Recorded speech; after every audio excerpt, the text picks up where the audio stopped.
بدنا ننتبه بعد ما تنتهي الطبخة وتبرد شوي. نحن عم نصب الصحون انه نغرف المغرفة تيجي لتحت لحتى يطلع معنا شوية رز مع الششبرك.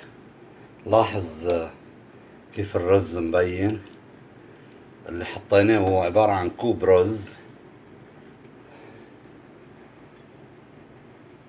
منحط لكل صحن 6 7 حبات من الششبرك، والباقي لبن المعزة مع رز اللي هو بيكون اكيد راقد تحت. بدك تدير بالك وما تنسى انت عم بتصب تطلع رز وتصب مع الصحن يطلع معه رز.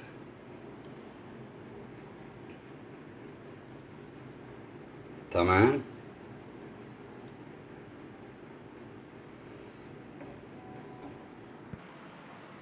وهيك الصحن يقدم ساخن ويمكن ان يقدم بارد. بالهنا والشفا.